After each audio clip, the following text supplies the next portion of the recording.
হয়, গহপুৰত বৰ্তমান সময়ত পাহাৰীয়া নদীৰ যি তাণ্ডৱ লীলা তাৰ সীমা সংখ্যা নোহোৱা হৈছে। ইখনৰ পাছত সিখনকৈ সৰু ডাঙৰ নদীয়ে যি তাণ্ডৱ লীলা চলাইছে তাৰ বিপক্ষে এখন সৰু নদীয়ে এখন কেইবা লাখ টকীয়া কাঠৰ দলং ভাঙি পেলালে।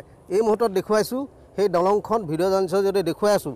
প্ৰত্যক্ষ কৰক, এখন কাঠৰ দলং কেইবা লাখ টকীয়া এখন দলং আছিলে। বৰঘুলি অঞ্চলৰ আৰু কুকুৰজান নদীয়ে এই মুহূৰ্তত এই দলংখন ভাঙি পেলালে আৰু ফুলেঙি গাঁও পঞ্চায়তৰ অন্তৰ্গত সন্মুখত এই ৰাষ্ট্ৰীয় ঘাইপথ। এটা আশ্চৰ্যজনক বিষয় যে সেয়া সন্মুখত ৰাষ্ট্ৰীয় ঘাইপথ আৰু যান বাহন চলাচল এতিয়া এইফালেদি বন্ধ, যিহেতু এজাকমান বৰষুণ তীব্ৰ বাঢ়নী পানী সোঁত তাৰপিছত এয়া অৱস্থা। ৰাষ্ট্ৰীয় ঘাইপথেদি সেয়া গাড়ী চলি থকা পৰিৱেশ দেখুৱাই আছোঁ বৰ্তমান দেখিছে। আৰু দলংখন পুনৰ দেখুৱাইছোঁ কেনেধৰণে কাঠৰ দলংখন নিম্নমানৰ কাঠ লগোৱাৰ বাবে, ঠিকাদাৰে নিম্নমানৰ কাঠ লগোৱাৰ বাবে ভাগি পৰিলে, যাৰ বাবে এখন গাঁৱৰ ৰাইজ এইফালেদি যাতায়াত কৰিব নোৱাৰে। এই মুহূৰ্তত এক্সক্লুচিভভাৱে প্ৰাগ নিউজৰ স্ক্ৰীণত দেখুৱাই আছোঁ যে যিখন কাঠৰ দলং আজি 2 বছৰো হোৱা নাছিলে দলংখন নিৰ্মাণ কৰা, কিন্তু তাৰপিছত ভাগি পৰিলে আৰু গহপুৰ নগৰত পৰে। আৰু এই মুহূৰ্তত মই আহিছোঁ এই নগৰবাসী যিখিনি লোক এই দলংখনেদি যাব নোৱাৰা হ'ল, যাতায়াত স্তব্ধ হৈ পৰিলে। মই আহিছোঁ এজন ব্যক্তিৰ ওচৰলৈ। দলংখন ভাগি পৰাৰ পিছত কি অৱস্থা হৈছে? দলংখন ভাগি পৰাৰ পাছত আমাৰ এই চুবুৰীৰ প্ৰায় 20 ঘৰ মানুহৰ যাতায়াতৰ অসুবিধা হৈছে। যাতায়াতৰ কাৰণে যিকোনো উপায়ে যাবলৈ চাইছে যদিও নদীখনৰ পানী বেছি দ হোৱাৰ কাৰণে সাঁতুৰি পাৰ হ'ব পৰা নাই আৰু অত্যাৱশ্যকীয় বস্তু কিনিবৰ কাৰণে বাহিৰলৈ যাব পৰা নাই। প্ৰায় অচলা অৱস্থা হৈছে, জীৱন ধাৰণৰ যিটো পদ্ধতি প্ৰায় অচলা অৱস্থা হৈ পৰিছে। আমি আমাৰ সমষ্টিৰ বিধায়ক উৎপলা বৰা ডাঙৰীয়াক আমি লগ কৰিছিলোঁ নিৰ্বাচনৰ আগমুহূৰ্তত। তেখেতে কৈছে যদি মই আকৌ আহোঁ MLA হিচাপে তেতিয়াহ'লে আপোনালোকক পকী দলঙৰ ব্যৱস্থা কৰিম। এতিয়া আমি তেখেত জিকাৰ পাছত তেখেতৰ ওচৰলৈ গৈছিলোঁ। তেখেতে কৈছে খৰালি হোৱাৰ লগে লগে আপোনালোকৰ চুবুৰীৰ কাৰণে পকী দলঙৰ ব্যৱস্থা কৰিম। নিশ্চয় কৰিব। এই দলংখন আচলতে দলংখন যে ভাগি পৰিলে কাঠখিনি নিম্নমানৰ আছিলে?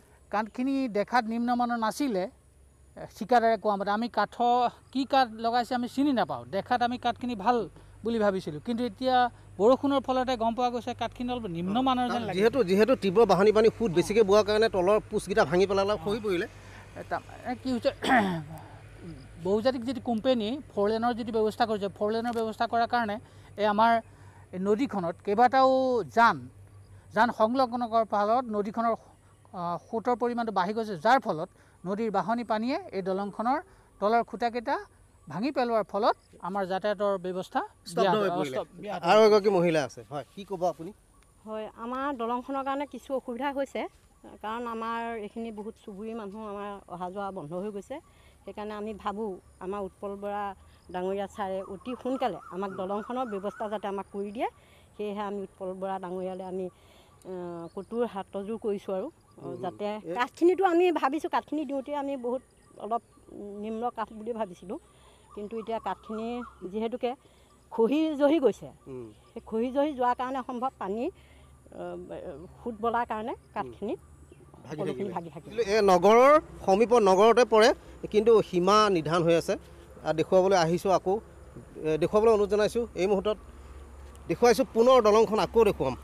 যিহেতু এখন দলং ইতিমধ্যে ৰাইজে অভিযোগ কৰিলে যে এইখন দলং কাঠখিনি নিম্নমানৰ আছিল কাৰণে যিজন ঠিকাদাৰ বনাইছিলে তেওঁ আচলতে নিম্নমানৰ কাঠ ব্যৱহাৰ কৰাৰ কাৰণে আজি এই অঞ্চলৰ যিমানখিনি ৰাইজ এইফালে আছে যাতায়াত স্তব্ধ। আৰু এই কৰোণা কালত COVID-19 সময়ত জৰুৰী সেৱাৰ বাবে সা সামগ্ৰী আনিবৰ বাবে যিসকল ওলাই যাব লাগে বা ৰোগী এইফালে নিবলৈ হ'লে বা কৰোণা পজিটিভ কোনোবা লোক ওলাবলৈ হ'লে স্বাস্থ্য বিভাগে এইফালৰ পৰা কোনো লোকক ইয়াৰ পৰা চিকিৎসালয়লৈ নিয়াৰ ব্যৱস্থা কৰিব নোৱাৰে। এয়া অতি দুখ লগা এটা অৱস্থা দেখুৱাই আছোঁ। এই মুহূৰ্তত সৌভাগ্যক্ৰমে কৰোণা পজিটিভ এইখন অঞ্চলত এতিয়ালৈকে হোৱা নাই বুলি গম পাইছোঁ। যিসকল পজিটিভ হ'ব ইয়াৰ পৰা নিব কেনেধৰণৰ অহা যোৱা কৰিব অতি দুৰ্ভাগ্যজনক। আৰু শীঘ্ৰে যিহেতু ইয়াৰ যিসকল সংশ্লিষ্ট কৰ্তৃপক্ষ আছে বা স্থানীয় যি জনপ্ৰতিনিধি কথা কৈছে, দলংখন এটা উচ্চ পৰ্যায়ৰ যাতে পকী দলং কৰি গঢ়ি তোলে তাৰ কাৰণে ৰাইজে দাবী জনাইছে।